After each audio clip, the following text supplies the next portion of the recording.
Hey folks, Roland Martin here. Coming up next on Roland Martin Unfiltered, live from Jackson, Mississippi on this Tuesday, November 20th, 2018. We break down the Senate race in this state. Mike Espy running against Cindy Hyde-Smith. Got some breaking news in terms of major companies pulling their donations to Hyde-Smith because of her public hanging comments. And we'll also on the show hear from Medgar Lumumba, the mayor of Jackson, Mississippi. Also actress Ingenue Ellis. Plus we'll also hear from Mike Espy. Today he was actually at a pastor's prayer rally right here in this room, and so we'll hear from them as well. Plus Congressman Jim Clyburn of South Carolina will join us talking about the race for leadership in the U.S. House. And we also talk with the head of the National Medical Association. Yesterday, a black doctor was gunned down at a hospital in Chicago by her former fiance. Domestic violence leads to the death of several people in Chicago. We'll have those details as well. Folks, we've got a packed show from Mississippi. Also joining me on the show will be the daughter of Medgar Evers, talking about the importance of voting. And I'll show you when I visited the home of Medgar Evers, where he was assassinated on June 12, 1963. It is time to bring the funk on Roland Martin Unfiltered. Let's go. He's got it. Whatever the biz, he's on it. Whatever it is, he's got the scoop, the fact, the find. And when it breaks, he's right on time and it's rolling. Best believe he's knowing. Putting it down from sports to news to politics. With entertainment just for kicks, he's rolling. It's on go, y'all. It's Roland Martin, yeah. Rolling with Roland now. He's funky, he's fresh, he's real, the best, you know he's Roland Martin now.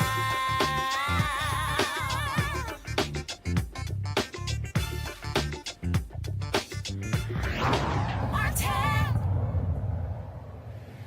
All right, folks, 7 days before the U.S. Senate race in Mississippi takes place on November 27th, pitting former Department of Agriculture Secretary Mike Espy against a Republican incumbent Cindy Hyde-Smith. It is a race where internal polls show Espy is within striking distance of Cindy Hyde-Smith. 944,000 people voted on November 6th for the three candidates. Espy and Hyde-Smith were the top two in that particular campaign, and you had more than 300,000 folks who actually voted for Espy, putting him in the top three. It is a battle for votes trying to replace Thad Cochran, of course, who retired due to health reasons. And so earlier today, pastors had a rally here in this ballroom where I'm at. We're going to show you some of that a little bit later. But here's some other details that's happening, news that came out today. This morning, Walmart announced that they wanted their money back. They had donated several $1,000s to Cindy Hyde-Smith's campaign. But after the backlash from her public hanging comment, they said those comments are not consistent with the values of Walmart or its customers. They want their money back. In addition to some other companies, Union Pacific, Boston Science, have also asked for their contributions to come back. In addition to that, there's a new photo that's going online with Cindy Hyde-Smith dressed in Confederate gear. This was shot in 2014. It was posted on Facebook, and this is what she said, quote, "Mississippi history at its best." Well, the reality is, if you're black, it was not its best when it comes to the Confederate. Of course, you might remember Jefferson Davis was a United States Senator from Mississippi, and he left the Senate to become leader of the Confederate. Well, we call him America's greatest domestic terrorist, but Mississippi is very much in love with their Confederate history. In fact, Governor Phil Bryant declared April to be Confederate History Month. Yeah, and also this is the same state that continues to have the Confederate symbol in their state flag, on the state's flag, the last state in the Union to do so. As I said earlier today, more than 300 pastors were in this room meeting to show their support for Mike Espy and his campaign. They also got their marching orders in terms of what they wanted them to do. And so we're going to show you a couple of those videos. So first off, let's go ahead and play that first video from earlier today, folks, at the pastors' meeting here in Jackson, Mississippi. You know that we're going to be debating tonight, God willing, in about 5-6 hours. Yeah, man. And that thing is strange because, you know, after the election, they didn't think that we would be in the running. You know, they thought that this thing would be over. You know that they had all hotel rooms already booked out to go back to Washington. But you said, with your prayers, and with your votes and your support, you told them, not so fast. Not so fast. Mississippi's got to change. Mississippi got to change. We have no more time to wait. Yeah, man. We had someone to make these statements. And you know what they were. I'm not going to repeat them. Yeah, man. Her statements went viral in the last 5 minutes after she said it. Everybody heard it. Yeah, man. They heard it at Jackson State about suppression. Yeah. They heard it at Rust Yeah, man. Yeah, man. about the other school. They heard it at Alcorn. Is that the liberal college she talking about, Betty? I don't know. Everybody heard it. But also the corporations heard it. And the good folks of Mississippi of Goodwill heard it. And everybody knows that we don't want to go back. Don't want to go back. So they're not thinking about the veterans and the seniors and the students and those infirmed and those who just want to do it better and those who are not going back. Yeah, man. Yeah, man. And I'm going to think about somebody else. I'm going to be thinking about my mama. Now, she is gone to glory. Yeah, man. But my mama, I remember her. She taught me and my twin sister how to read and a chalkboard in the kitchen because we couldn't go to a public school in Yazoo City. And you know why. I'll be thinking about my mama who went downtown Yazoo City to try on a dress. And on it, so I told her, Willie Jean, if you try it on, you got to buy it. Because those who coming behind you, they may not want to try on what you just tried on. And I remember when she went to the shoe shop, Roland, and she said, I want to try on these shoes. And I said, well, Willie Jean, if you got to try them on, you got to buy them. Because they may not fit you and nobody's coming behind you. So I'm going to be thinking about Willie Jean. I'm going to be thinking about your mamas and your daddies. I'm going to be thinking about my matriarch, Fannie Lou Hamer, who fought and bled and died in Ruleville, Mississippi.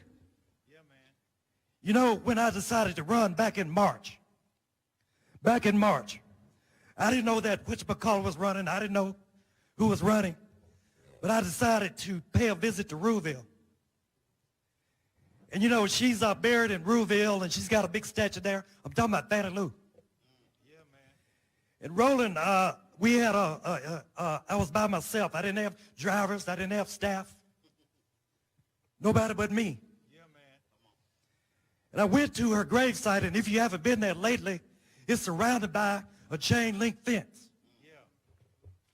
And it was locked. I was surprised it was locked because it was a Saturday afternoon, but nobody was there. Yeah. And so I'm going to admit something to you tonight. I got a little screwdriver out of my car. And I picked a lock because I wanted to be with her alone. And that gate opened. And I closed it behind me, and I put some money in the collection box so they could fix the lock that I just broke.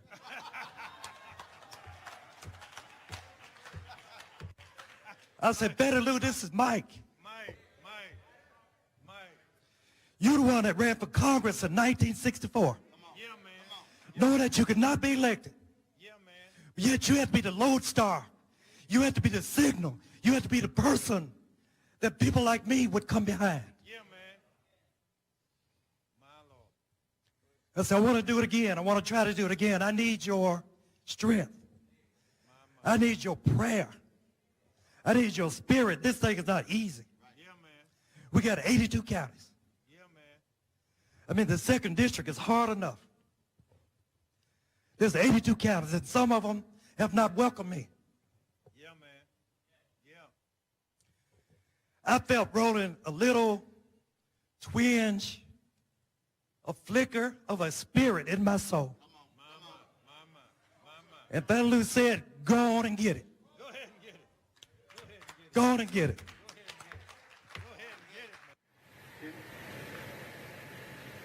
Now, folks, this rally was called by Pastor Jerry Young. He is the head of the National Baptist Convention USA. He also leads the church where Mike Espy has been a member for more than 30 years. Last week, he and I talked, and he said, Roland, if you're going to come to Mississippi, I would love for you to address these pastors.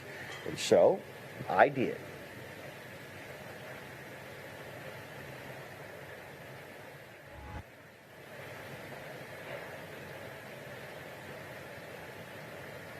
This is a different state and a different place when it comes to our people. When I landed on Sunday night, got my rental car and was driving and waiting on my crew to land 2 hours later. What I initially thought of is not what was I going to eat. I thought about when Harry Belafonte talked about him and Sidney Poitier coming to Mississippi and then them being chased from the airport. I think about so many of our ancestors before us in terms of the role that they played. If they were willing to do what was necessary, even though they knew they were not going to see the fruits of their labor. See, what I understand is when I listen to certain people who want to lead, what I look for, people often talk about who was a Moses, who was a Joshua, but see, I look for modern day Nehemiahs.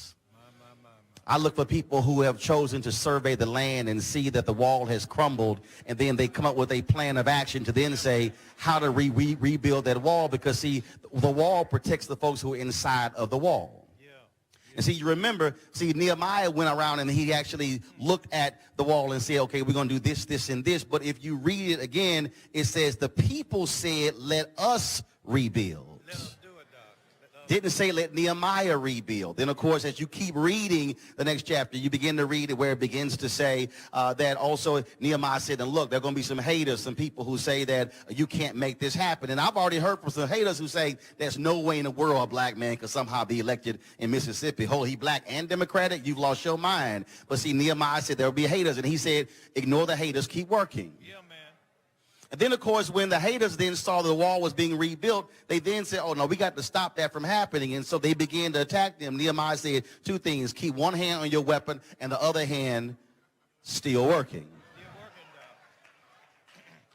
But the most important thing about when you read Nehemiah is not just the vision, not just what he said, that you got to keep building and there will be haters. The most important part is if you actually begin to read that carefully, it lays out the people who built this portion of the wall. See, which means that if you on one part of this state, you cannot be concerned about the other part of this state, because if you're ignoring the wall right in front of you, then you are losing sight. See, they could not rebuild the wall if the people right in front didn't build their portion of the wall. And the person next to them build their portion of the wall. And the person next to them, they'll build their portion of the wall. The reality is no wall can be built if you don't do what's right in front of you. Right where you are. Yeah, man. Yeah, right where you are. Which means that no one can win if you can't mobilize and organize just where you are. Which means that if you can't organize yourself, organize your family, organize your street, organize your block, organize your neighborhood, organize your city, then you will not be able to rebuild the wall. It requires those of us to have a vision, to follow modern day Nehemiahs, and then to do our part to rebuild the wall just in front of us. See, if we don't, then we have nobody but to blame ourselves. If we don't, we can't say it's somebody across town because we didn't do your part.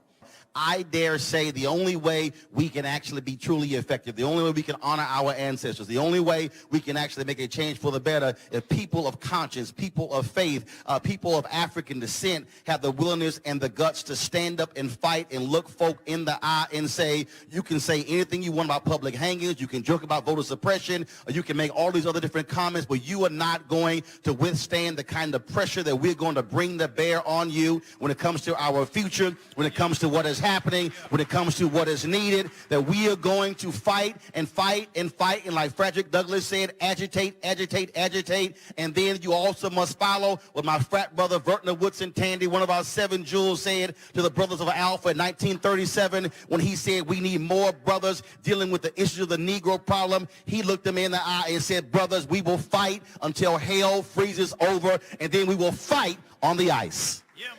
Yeah, man. All right, folks. Again, 7 days before folks go to the polls here in Mississippi, lots of attention. But the importance of voting for African Americans is not new to this particular state.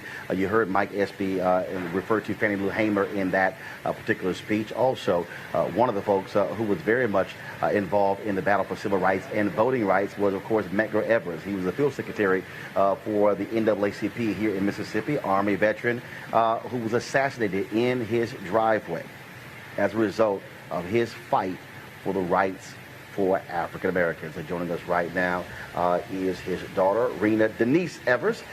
Did your whole Gutman name? Your whole Gutman name. Your mama would be happy for me to hear that. First of all, how is your mother, Merle Evers Williams? She says hello. She is doing much better. She's very happy to know that I get to see you face to face, and so I'll give you a hug afterwards from her. All right, I certainly appreciate that. And she said keep going with what you're doing. Absolutely, will do. So let's talk about, again, that importance of voting. I tweeted a photo when I dropped by 2332 yesterday, and I said, your father gave his life. And someone said, no, Roland, his life was taken from him. I said, no. I said, you don't understand. I said, folks like your dad knew what they were facing. Yeah. And they knew what they were coming after. They knew the folks who they had a bullseye on their back because they dared to say the freedoms that he fought for in the United States Army for other folk, black folks deserve those same freedoms. Exactly. And, you know, thank you for saying 2332 Guine Street, even though it's Margaret Walker Alexander now, which is wonderful because it's named after... Now, what was it called then? Guines. Guines. Spell it? G-U-Y-N-E-S. Ah, that was a street. That was the name of the street then. Right. Okay, got it. Right. Okay. But Margaret Walker Alexander lived up the street. Ah, so the street was renamed. After her. Got it. Okay, yes. Cool. All right. Which is wonderful to know now, but as a kid, you didn't know who all was up on the street and who was in the neighborhood, like Constance Motley.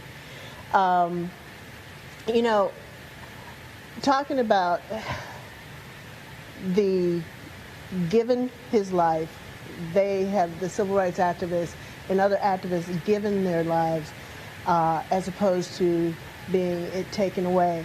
You know, from a personal daughter view, it was taken away as a kid. But as you get older and you understand all that they were doing, especially my father was doing, he knew what he was doing, just like you said. And they knew what they were doing. The threats that came in all the time into the house, the threats that came to us in person, was critical in shaping my father's steps. Because he knew that he was putting not only himself in danger, but his family in danger. But as he said in an article in Ebony, you know, he lives in Mississippi, and he won't leave Mississippi because this is where it starts. It starts of not just reconciliation, but understanding of respect and rights, God-given rights. And so going through being taken, God takes you, but also what I know for sure is God gave him his mission, and he was fulfilling his mission. It has to drive you crazy, knowing full well what your dad was doing, and to hear people say, I don't vote, it means nothing to me, or this is a waste of time, voting changes nothing. I had somebody post earlier something Malcolm X said. I said, well, first of all, dude, you can't even remotely talk about what Malcolm X was saying in 1960 or 61 or 62, 63, when black people were still trying to even get their right to vote. And so how does that has to irk you, knowing full well just the hell that your dad went through and your family went through and black folks went through just to be able to register and have folks say, man, It's a waste of my time. Not just to register, but to pass the test that they had to pass at that time. Yes, it more than irks me. And actually, I have a couple of friends who of different ethnic backgrounds that have said that to me. Well, Rena, I'm sorry to say this to you, but, you know, I'm not going to vote. And I said, and why not? Well, what does it matter? I said, one vote counts. One vote counts in a lot. I said, does your life matter to you? Do you know what your rights are? First of all, you are privileged at this time, and I use that word very lightly. You're privileged at this time to be able to walk wherever you want to walk, to be able to go into a restaurant of your choosing, to be able to go, as I heard Mike Epstein said earlier, try on clothes in the high-end stores without being told to go out or told that you can't try on. You have to buy it and you can't return it. You have to, you know, gauge what your clothes size would be in order to get it, or be totally refused to be able to go into the store. And that's what happened. And what irks me, really gets to me, is that people think that this was centuries ago. This happened my lifetime. I'm 60 years old. And I'm 63 years old, and I'm proud of it. Right. Your mama proud when she give her age. Go yes, ahead. she is. Yes. And so what irks me is that, do you realize what is happening now happened then? You're not that far removed. That's really 50 years ago, 60 years ago. Your parents, your grandparents lived through this. You're living in a day where you have the opportunity to understand what's going on by technology. Most people carry around cell phones. Cell phones are little computers. Little computers that give you the knowledge that all you have to do is say, hey, Google, ask about the 13th, 14th, and 15th Amendment. Mm-hmm. Ask about slavery. What are those amendments about? Reconstructive, right after civil rights. The Civil War.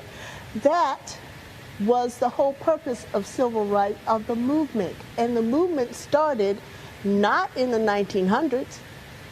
It started actually right after this country in 1700s, the late 1700s, early 1800s.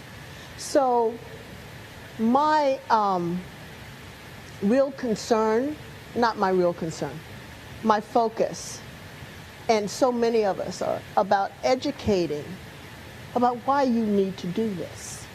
You need to understand that what so many people died for because of their beliefs and their commitment to you in this generation and next generation, that should make an impact on you. You should want to go out and give your voice to what your life is about.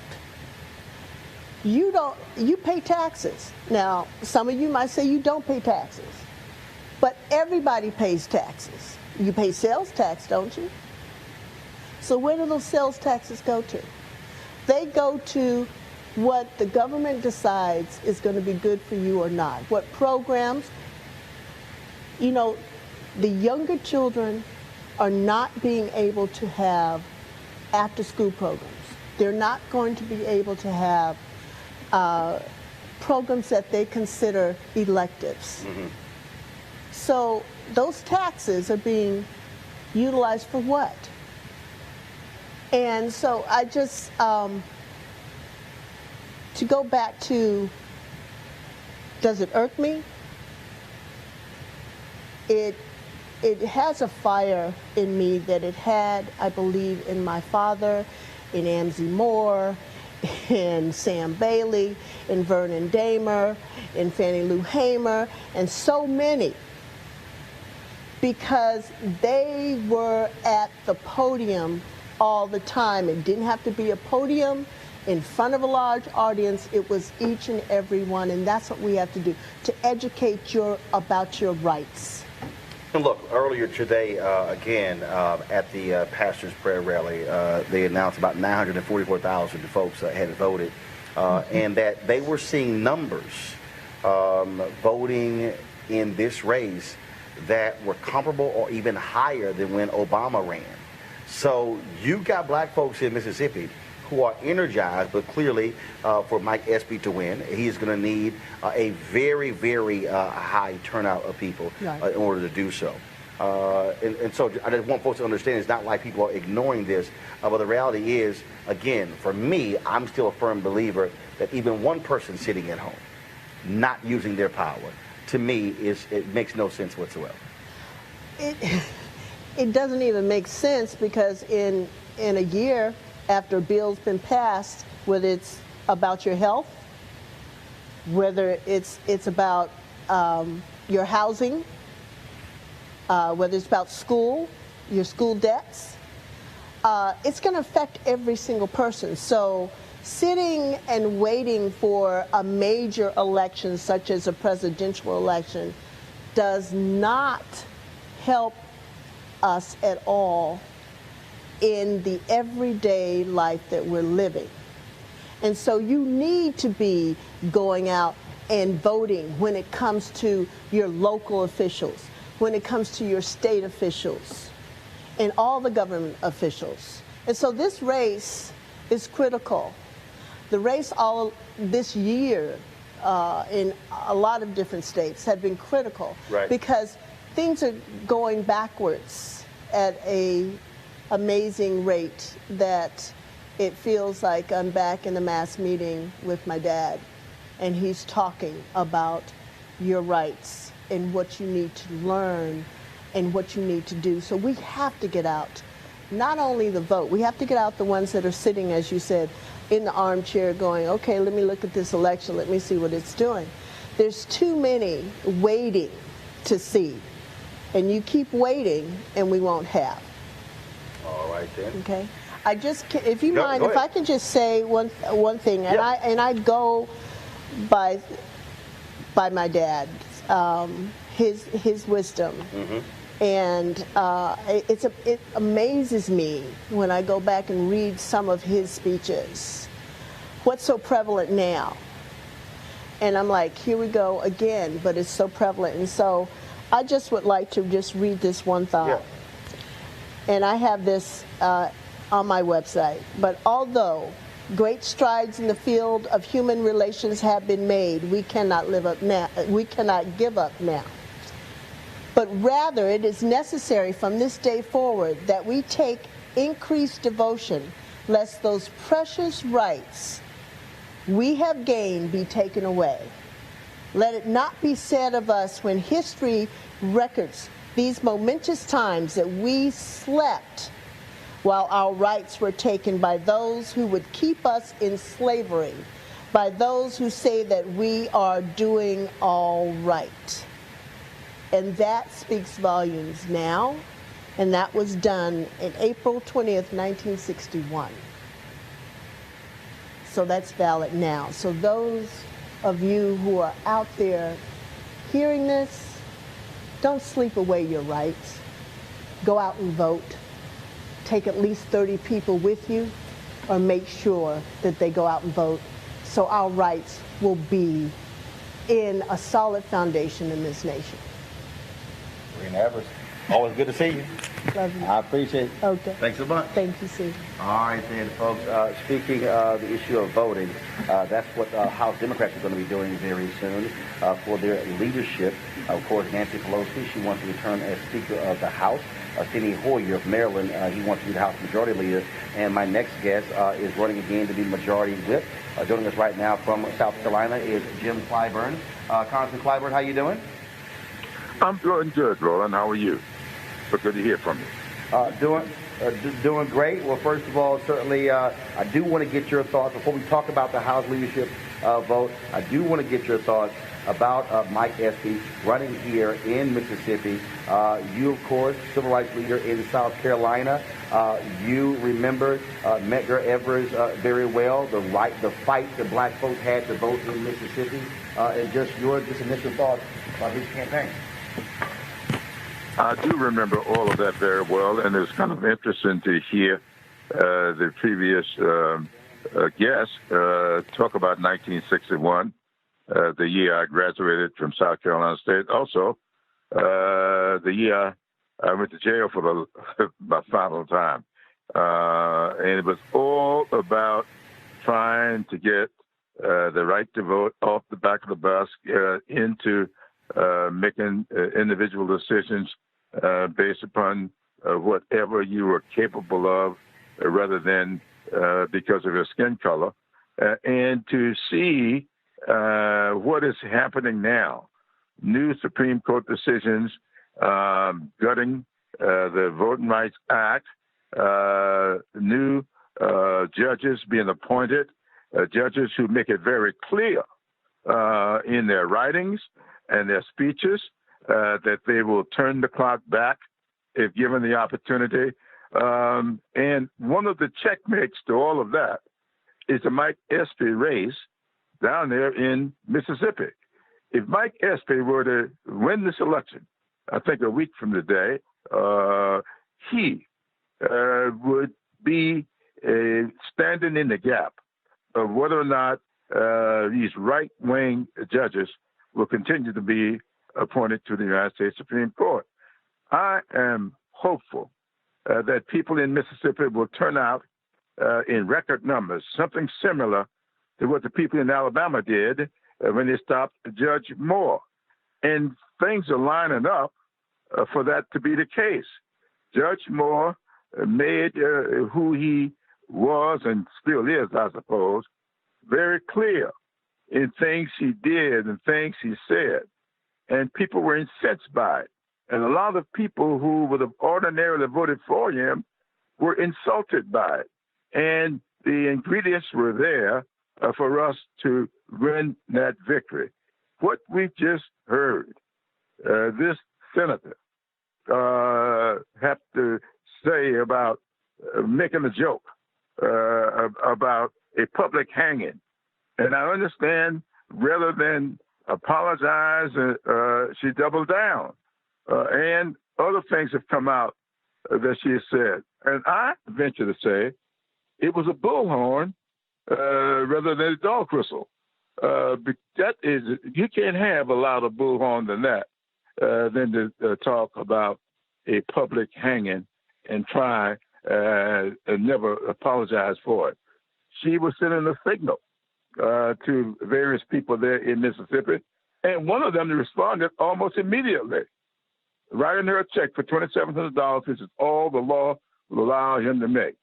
I'm told within a couple of days of that statement, that check came from one of the most right-wing people in Mississippi, and I think that's why she said it, in order to the gender reaction from that element. So I'm calling upon the people of Mississippi to really get out to the polls in record numbers. Now that Walmart has now stepped up and demand their money back for the contributions they made to her, I just believe that there are enough people being insulted by this for us to be incented to the extent that we'll get out and vote. Congressman, I got to ask you this question here. Politico is now reporting that your fellow Congressional Black Caucus member, Marcia Fudge of Ohio, who was considering running against Nancy Pelosi to be the Speaker of the House, she has decided not to, that she is going to endorse the Speaker. She said that she is being promised by Pelosi to work to protect voting rights and assure her that, quote, the most loyal voting bloc in the Democratic Party, black women, will have a seat at the decision-making table. Just your thoughts on, so this clearly, so although you have individuals out there who are trying to keep Nancy Pelosi from getting those 218 votes, no one individual has stepped up. Just your thoughts on Marcia Fudge throwing her support behind Congresswoman Nancy Pelosi. Marcia Fudge is probably one of the most articulate, thoughtful people that I ever sat down with. And I sit down with her often. I've been on the phone with Marsha quite a bit over the last several days. She told me I think it was yesterday or the day before, that she had been given great thought to how she should move forward, and that she thought that she was going to move away from any thought of running herself, that she really believed that Nancy Pelosi would keep the agenda that she feels is important out in the forefront of our caucus, because she is very, very interested in voting rights. I've seen Marsha Fudge just get very emotional when she talks about how the 1965 Voting Rights Act was gutted. When she talks about diversity, Marsha was very, very engaged in Stacey Abrams' campaign down there in Georgia. And she called me when she saw that statistic that indicated that 76% of white women in Georgia voted against Stacey Abrams. She was really upset about that. She said that, you remember down in Alabama, 98% of black women voted for Doug Jones. And then on the other side of the coin, around 56 or 58% of white women voted for Judge Moore. Marsha was upset about that. I mean, really very emotional about it. And she really wants to see our caucus move forward forthrightly on diversity issues, on restoring the Voting Rights Act, on doing what is necessary for those people who have been so loyal to the party. I saw a study released on yesterday, someone sent it to me last night, that indicated this whole blue wave was really jump-started by the black vote. Yet you don't see a whole lot of credit being given to that. A lot of people don't realize there will be 9 additional African Americans serving in the Congress this time, come January, if all goes well. And so Marsha Fudge really, really was upset by some of the language, some of the comments that she heard, and people not giving proper credit to what African Americans have done with the Democratic Party. And that's what had her really concerned.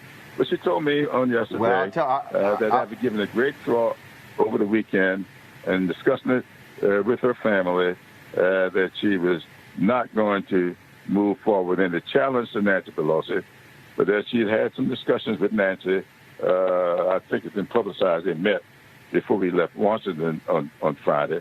And then after mulling over that, she has decided that she's going to vote for Nancy, going to support Nancy, and I think she says going to support the ticket of Pelosi, Hoyer, and Clyburn. Well, we certainly will see what takes place there. Again, we know that you're running to be the majority whip, Congressman Clyburn. Glad to have you. Can't wait to have you back in the studio to spend some time with us. Of course, we are down here in Jackson, Mississippi, covering all the angles. And I hear you, but I tell you what, there's at least one show that gives black folks credit for what took place on November 6th, and that's Roland Martin Unfiltered, which is why we're here, because there are no black news shows on black cable news networks. There are no other shows that's blacker than we are, and that's why we're here, to be sure to tell our story so nobody else is controlling the narrative. Well, thank you so much for doing that. You've always been upfront with that. You've never been ashamed or in any way abashed to really tell it like it is, and I really appreciate you for that. And thank you so much for doing that. And I hope that your listeners down there will respond in a way that will make us all of us, proud to be Americans. I've been saying throughout this campaign that overarching everything this year, we can talk about health care, affordable housing, student loan debt, These are big things. But overarching all of this, I think, is America's goodness, the basic goodness that we always had, even when it was a lot of inequality. There's been a basic goodness about people. The guy in the White House today is sowing seeds of discontent, discord, and it's going to be disastrous if we don't check him. And the best way to check him is to send an African American from Mississippi to the United States Senate. That would send a signal like none other to date. Congressman Jim Clyburn, we appreciate it, sir. Thank you so very much. Thank you so much for having me. Yes, sir. Thank you very much. I want to go to my panel right now. Spencer Overton, he's the president of the Joint Center for Political and Economic Studies. Malik Abdul, Republican communications consultant, and he also, of course, is a native of Mississippi. I want to start with you, Malik. We'll go to the news of all these companies, Walmart, these other companies pulling their money, Boston Scientific, pulling their money from Senator Cindy Hyde-Smith because of that public hanging comment. That comment has gotten lots and lots and lots of attention here in Mississippi, Malik. Yeah, you're absolutely right. Most of my family, as I said, are Democrats. Actually, all of my family are Democrats, and so they are hot about the comments that Cindy made. I said on the show here that I didn't agree with her comments, and I thought that she should have came out with a much more forceful, an apology first, and a much more forceful one at that. Whether or not it really affects the outcome of the race, I really don't know if we're going. I don't know if that's actually going to happen. But the fact that Walmart and some of the other companies pulled, are asking for money back or something, it doesn't surprise me. It doesn't surprise me at all. Spencer, you are the author of the book Stealing Democracy, New Politics of Voter Suppression. And the bottom is this here.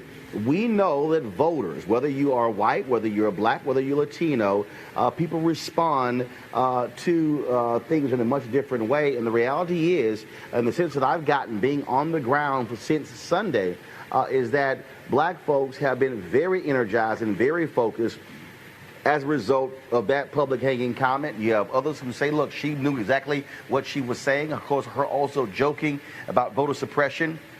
Her campaign saying that was edited out of context, yet the student who they used, her campaign posted a photo of that student to try to say, oh, I was talking to a couple of black students. That student said, don't you dare use me for your campaign purposes. And so, again, yes, the polling shows that Hyde-Smith is in the lead, but the reality is a strong black turnout could make Tuesday night very, very interesting. That's right, Roland. And just to lay this out, this is the blackest state in the country, right? Over 38% of residents in Mississippi are black, and they're woefully underrepresented in terms of the congressional delegation. Only one of the 4 members of the House are black. Benny Thompson, a great member, but only one of 4. And then in the U.S. Senate, there's been no black representation. So folks are certainly overdue, and it's all about turnout. So in terms of if you've got friends, if you've got family in Mississippi, you need to get on the phone and call them and tell them to get out and vote. Let's shift to, of course, the news of Congresswoman Marcia Fudge choosing not to run for Speaker of the House. Bottom line is, Spencer, is everybody scared of Nancy Pelosi? Right. That's right. Now, you'll remember that the situation we're in is that Nancy Pelosi has a lot of votes, but she doesn't have enough Democratic votes to get across the line in January, because there are a lot of Democratic members who, when they were running, they said, we're not going to support Nancy Pelosi. So we'll see how this works out. Another important thing we didn't talk much about when you had him on is Clyburn. He'll be number 3 in the House, just a sage, incredibly smart. He'll be the highest ranking black person in the United States government if he becomes a Democratic whip.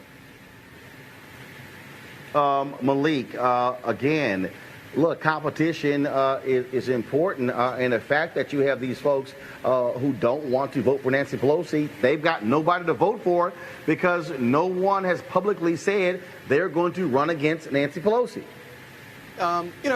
I was listening to Clyburn and some of the other discussions that they've been having about this this race, and for me, I look at it and I say to myself, you know, this is exactly one of the reasons that I left the Democratic Party, because as you see, Marcia Fudge has no support.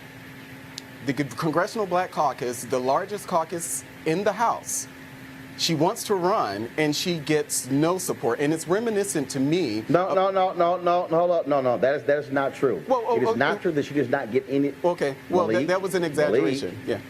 Yeah. Malik, I've talked to congressional members. Marcia Fudge does have support, but one of the decisions as to why folks are not running is if they don't believe they can get 218, they're saying, I'm not going to make a run for it. But that's just not true. Okay, yeah, and I apologize for that. I shouldn't have exaggerated the number, but the idea is that she still doesn't have the support. She has some support, but she doesn't have enough support to win. And here we are for the CBC, and I think I read somewhere that members of the CBC weren't even fully behind her. How can you not be fully behind someone, you know, a member of your own caucus? And this is the problem that Democrats have. You know, even if we're talking about the race down there in Mississippi, Mike Espy started running in March. Thanks, Joe Biden, for showing up in November?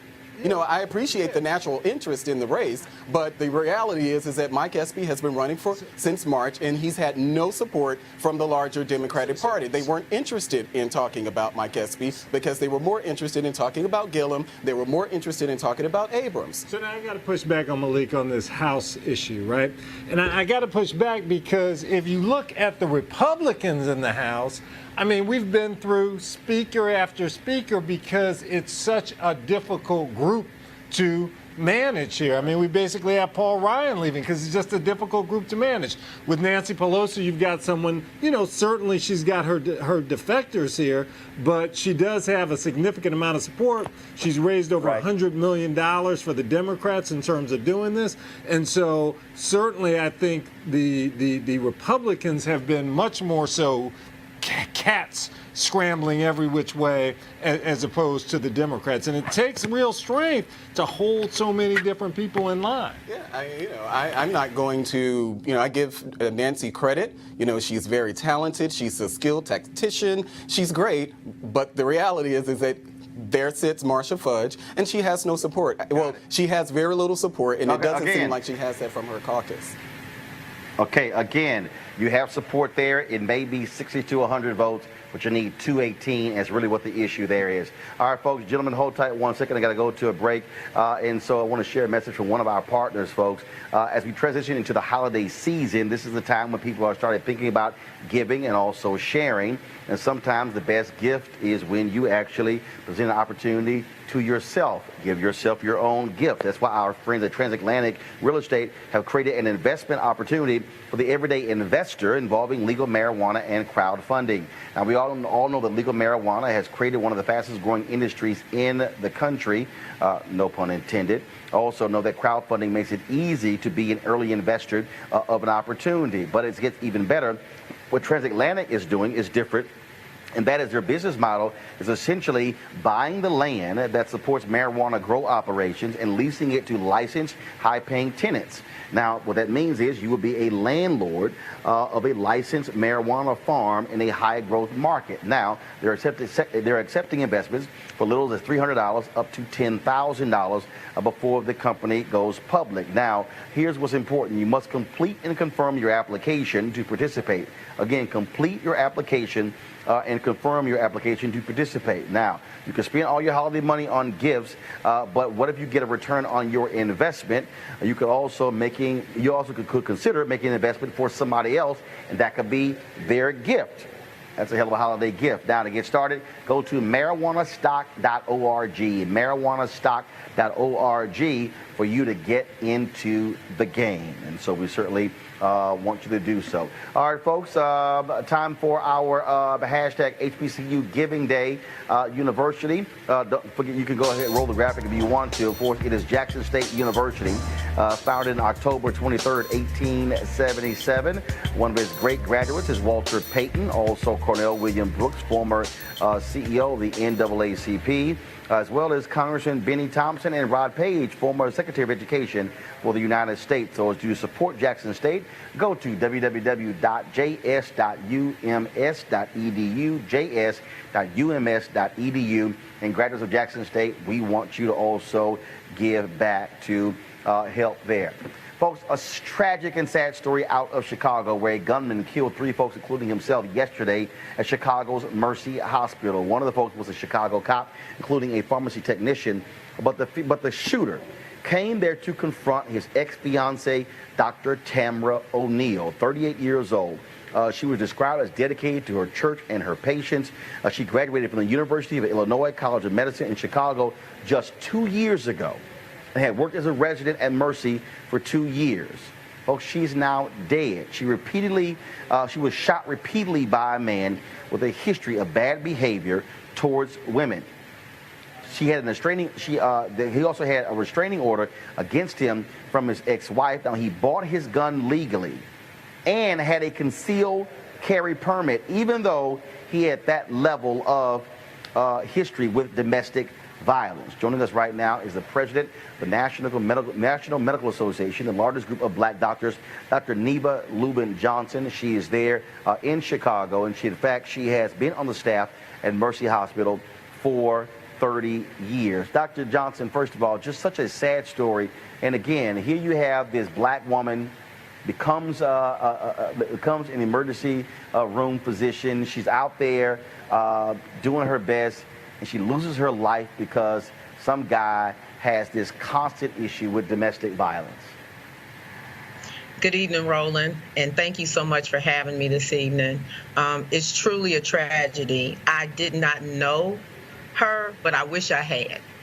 From what I've heard about her today, she is someone that I hope we all aspire to be. She was a leader in her church, director of her church choir, and also had a program where she donated school supplies to disadvantaged primary grade children, Dr. Tamara O'Neal. And so, my condolences to her and her family. My heart aches for all the families of those killed yesterday, but also to the patients, the staff, and my colleagues at Mercy Hospital.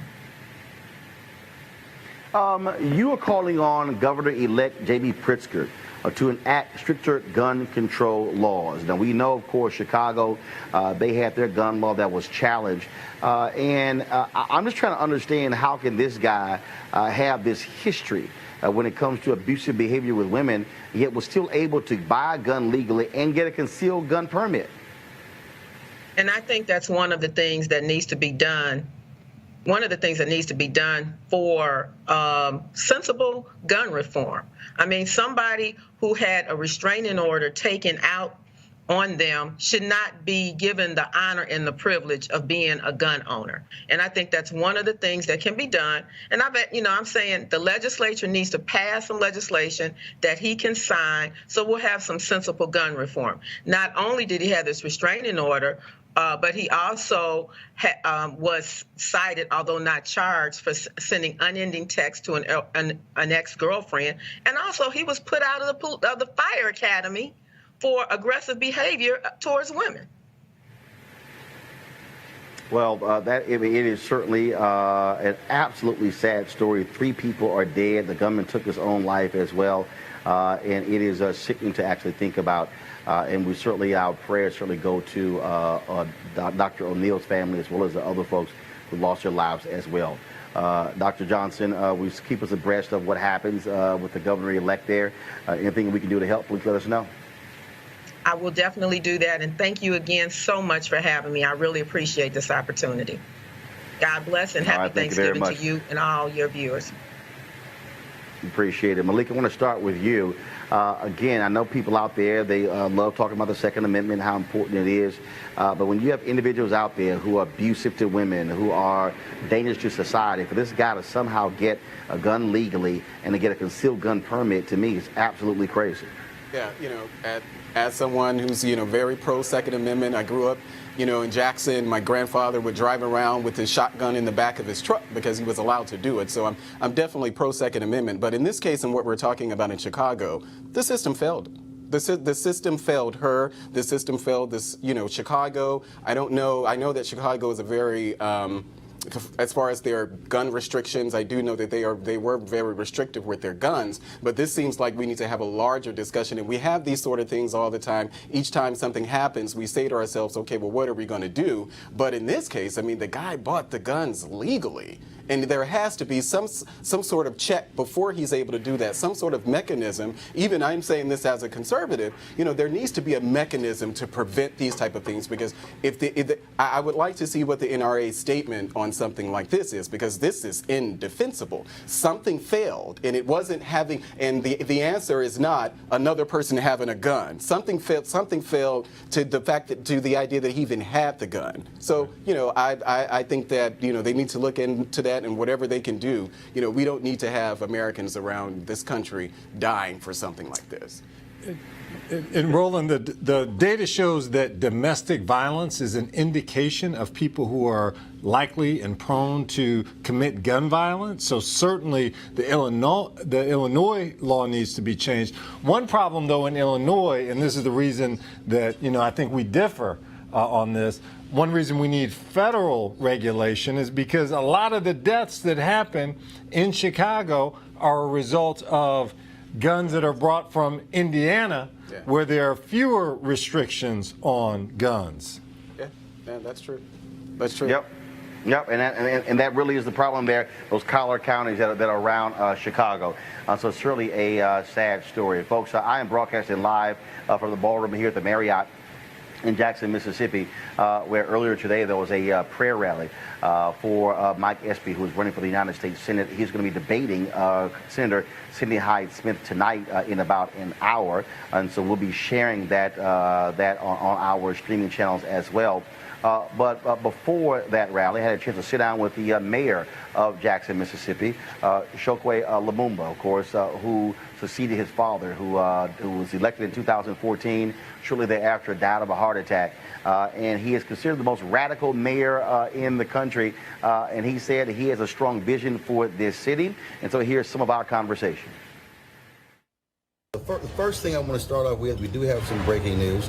Walmart has announced that they want their donation back from Cindy Hyde-Smith as a result of the public outrage over her public hanging comments. Just your thought about them making that call today.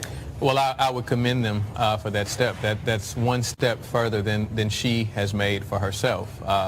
After being made aware of the repulsive and offensive nature of her comments, which is more concerning than even the comments themselves, is her failure to acknowledge the insensitivity of them. And so to simply cast it away as an over-exaggerated phrase isn't sufficient. If I told you that I was going to meet you on the moon, then that's an exaggerated phrase. But in a state that has the biggest and the history of having the most lynchings in this country, in a state where we still have present-day circumstances where lynchings are a matter of concern, to have the song of Nina Simone, Strange Fruit Hanging from Mississippi Trees, all of those things do not make an exaggeration in this space.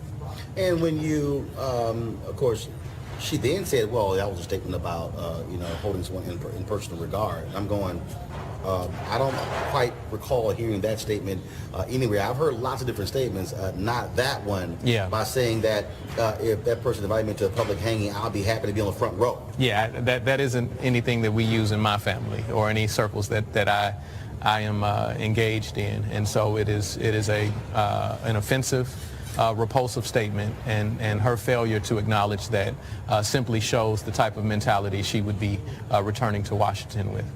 One of the things that has been quite interesting as I have talked to people, and I've seen this on social media as well, it's amazing to hear black folks say, Mike Espy has no shot whatsoever. Mm-hmm. And certainly understand the history of this state, understand it's a very red state, understand that, but it comes across as this complete defeatist attitude, as if there's just no way possible, it will never happen, when we can go back to folks in Virginia saying the exact same thing about Douglas Wilder, folks saying the exact same thing about Senator Barack Obama when he ran. There are people who run for mayor of certain cities, the exact same thing has happened.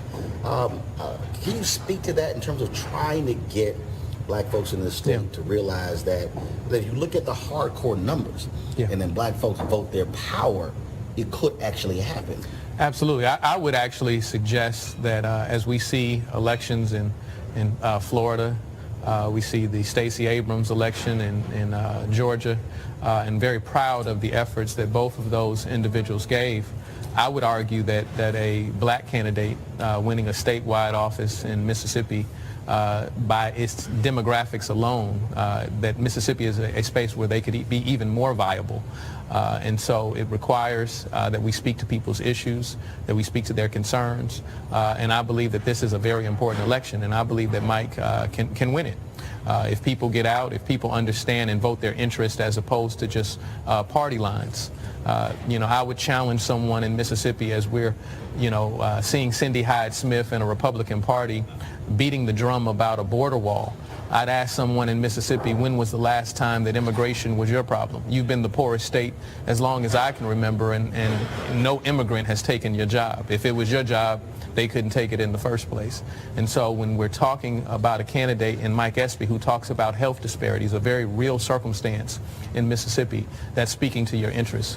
When you see a candidate who has experience in agriculture, being the former Secretary of Agriculture, and can talk about incentives for poor farmers and people who are trying to make the very best out of that type of economy, that speaks to your interests, and I hope that people vote their interests as opposed to just party lines. All right.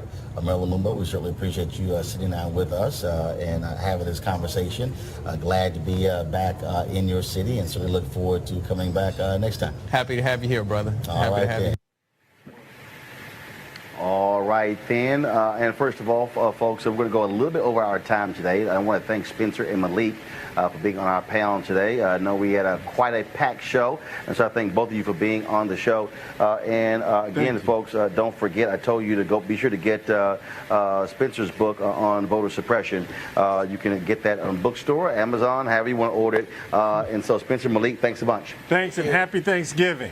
And get you some Big Johns Likewise, while you're down there, Roland. All right, I'll try to do so. Well, folks, of course, also, in addition to talking to Chokwe Lumumba, the mayor of Jackson, Mississippi, I caught up with a native of this particular state. She lives in Macomb, Mississippi. Actress Anjanou Ellis. Of course, you see her on a number of television shows, including Designated Survivor, as well as starring in Ava DuVernay's upcoming movie on the Central Park 5 on Netflix. And here's a portion of our conversation. When you hear black folks say, I don't care, he has no shot, it can't happen, it's a waste of time, how do you respond to that? Because I've actually heard that. Folks have actually said to me, like, he has no shot, it's a waste, he can't win. So in the face of that, you resort to acceptance? That's what you do? I mean, that's your strategy, is acceptance? I mean, what if Fannie Lou Hamer accepted her life as a sharecropper in Mississippi? The Democratic Party would not be what it is today if she did that. If we chose the route of acceptance, where would we be? I mean, I hear this all the time because I get very frustrated in the battles that I choose to fight, because I feel like it's just me and a couple other people that's doing it. And folks tell me all the time, Anjanou, a lot of times in these movements, it was just a couple of people. Yes. Who were willing to show up with 2 or 3 touch and agree.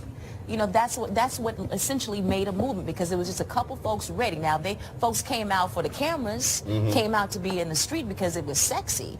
But the folks that were like really doing the work, it wasn't a whole lot of people doing that. Well, the Bible does say the harvest is plentiful, but the laborers are few. The laborers are few. The laborers are few. So I mean, and also I get that. I have a lot of empathy for that. Because if you grow up here, and Mississippi is a culture of low expectations, not just for black folks, for everybody. It's a culture of low expectations. So if I grew up here, and one of the first things that we did before we got out of school, instead of we didn't even know about what the SAT was. We didn't know what the ACT was. I had the vocational counselor happened to be a black man, and we were down there talking to him one day about what, I have no idea. And he said to me and Veronica Stanberry, he said, have you guys taken the ACT yet? Have you guys taken the SAT? And we were in the 11th grade, and we said, what's that?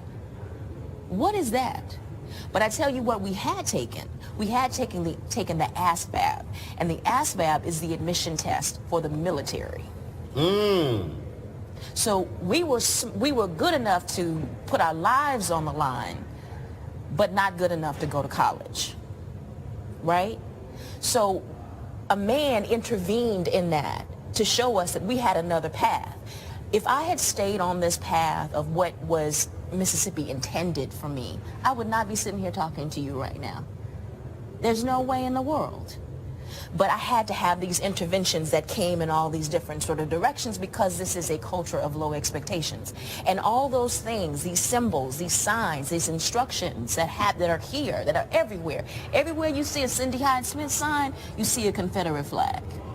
And I'm very clear that that Confederate flag, it is the Confederate flag, but it is the flag of the Ku Klux Klan. Because the Confederacy ended essentially in 1865, at the end of the Civil War. What took over? And that flag was furled, and it was stored. Yes. And it disappeared for 2 generations. For folks who don't understand the history, the Democratic Party under Truman decided to have a strong position on civil rights. That was a meeting. That was a conference where that flag returned, and it was held in this state. Yes. The Southern Manifesto was written, and that meeting was held in this state in 1948, where that flag reappeared. It had been gone for 2 generations. And so when I hear all these people who talk about, well, no, there's no association with the Confederate flag and race, no. Yeah. It was a direct appeal. Southern Manifesto, the Democratic Party on the issue of civil rights, and then of course Brown versus Board of Education, then of course all of these schools being named after Confederate leaders. That stuff happened after Brown versus Board of Education. It was all deliberate. Yeah, it was absolutely deliberate, and that contributes to a culture. And that culture contributes to how people see themselves. And that how people see themselves is when they surrender and when they accept that that guy has no chance because, you know, he's running against a white woman. All right, folks, if you want to see the full interviews with Lumumba as well as with Aunjanue Ellis, please go to my YouTube channel, youtube.com/Roland S. Martin. youtube.com/Roland S. Martin. You can also subscribe to our channel and be sure to turn on your live notifications so every time that we go live, you will get notified. All right, folks, the final piece today from Mississippi. We, of course, I was talking to earlier with Medgar Evers. Of course, she was there when her dad was gunned down June 12, 1963, in the family driveway. And I actually went by the home to see it for the first time, and I wanted to share this with you. Hey, folks, we're at 2332 Margaret Walker Alexander Drive here in Jackson, Mississippi. And behind me is the home that was of Medgar Evers and Medgar Evers. Now, of course, he was the NAACP's field secretary and Army veteran, of course, who was working to get voting rights and other civil rights on behalf of African Americans. And so, as you see here, this is a part of the Mississippi Freedom Trail. And so you see the sign here that exists that lays out in terms of the home here. And, of course, he was assassinated June 12, 1963.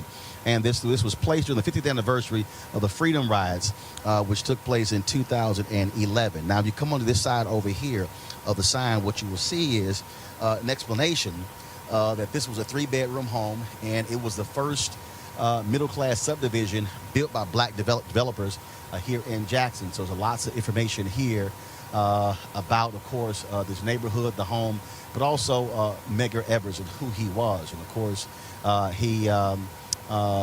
Major leader. I mean, he was a huge leader here in Mississippi who gave his life on behalf of civil rights.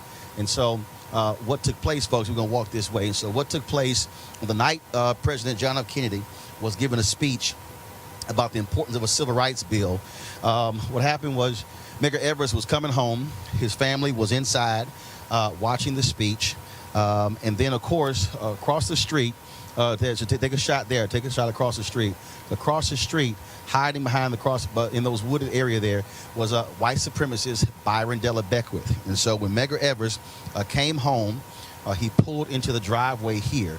And then his car pulled in, and he went to the back of his car to get some items out of his car, some T-shirts and signs, and that's when the shots rang out that killed Medgar Evers. Of course, he was hit.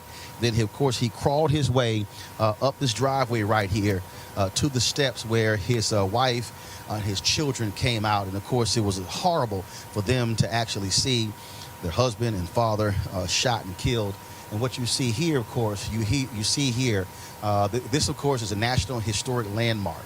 And so you see the sign right here that says that the bullet passed through Medgar's body and crashed through the lower left pane of the living room window. So the bullet went through his body and hit the window.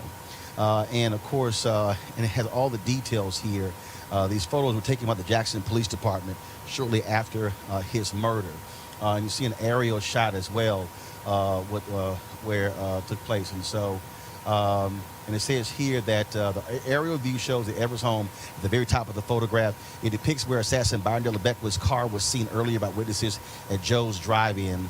And, of course, in spot number 2 indicates Beckwith's hiding place from which he fired the shot that killed Medgar Evers. And so, of course, as I said, it's a National Historic Landmark.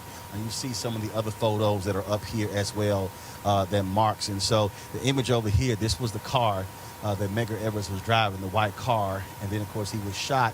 And then again, after he was shot, he made his way, crawled under the carport to his family there. Why is this important? Because Medgar Evers was an American hero. Medgar Evers was a brother who gave his life for civil rights. And here we are in Mississippi, 2018. He was assassinated June 12, 1963. And it was his death that was one of the sparks that led to the 1964 Civil Rights Act and, of course, the 1965 Voting Rights Act.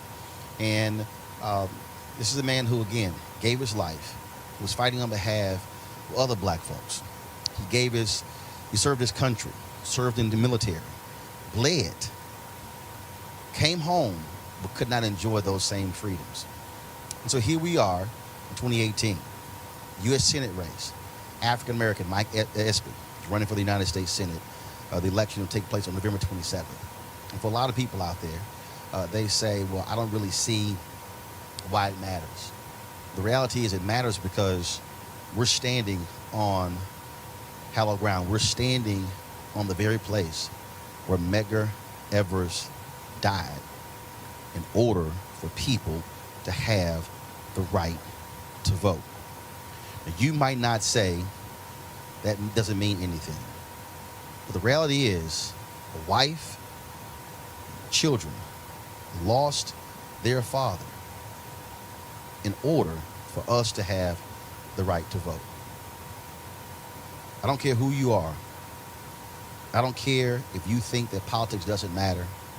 If you say you don't vote, then the ancestors, like Medgar Evers, are crying out because why did they give their lives in order for too many of us to stay at home, to sit on the couch, to complain, to say what should happen and what isn't happening?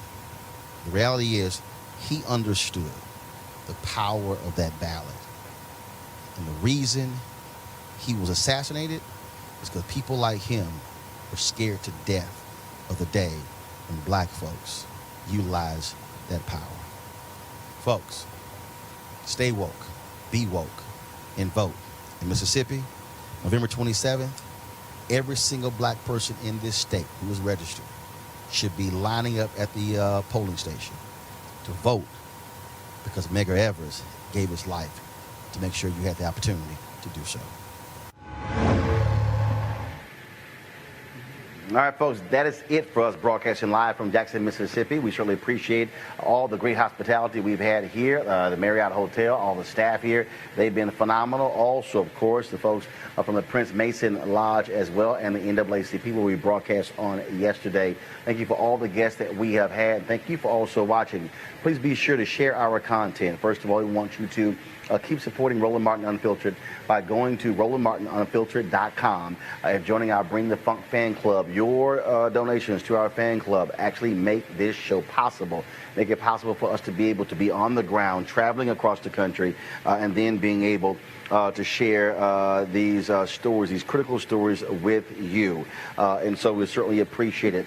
Tomorrow, folks, on the show, my special with actor, musician, philanthropist, producer, John Legend. The conversation we had in Los Angeles. I think you're really going to enjoy this conversation. So we're going to be taking a little time off because of Thanksgiving. But so we look forward to you watching the John Legend conversation. And we'll also, of course, be sharing with you my discussion soon with Common and, of course, Nikki Giovanni, Lori Stokes, the book about her father, Louis Stokes, also Constance White, former editor of Essence Magazine, and her book. So we got some great stuff lined up for you. But tomorrow you'll be hearing from John Legend as I travel back to Washington, D.C. I want you to have a great Thanksgiving. Enjoy your time with your families. Don't eat too much. You know what I'm going to have? Some gumbo. Y'all can keep the turkey. That's what I like. And so, again, please support us, Roland Martin Unfiltered. Go to our YouTube channel, please, youtube.com/Roland S. Martin. Share our clips, watch our clips, join, subscribe to our channel as well. And why am I telling you to do that? Because here's why. I'm just going to be perfectly honest with you. There are 3 streaming channels out there: Facebook, Periscope, /Twitter, and YouTube. We actually generate more money from YouTube than the other platforms. And so those resources that we get also fund this show and make it possible for us to be completely independent, for us to be not corporately owned, and for us to be unapologetically black. And that's why we do what we do. And so we certainly appreciate all of you. Thank Henry Peterson, Anthony Hampton. Also want to thank Allison Joyner, of course, for all working with us on the ground here in Jackson, Mississippi. Thank you so very much, folks. Y'all have a great time. I got to go. Holla!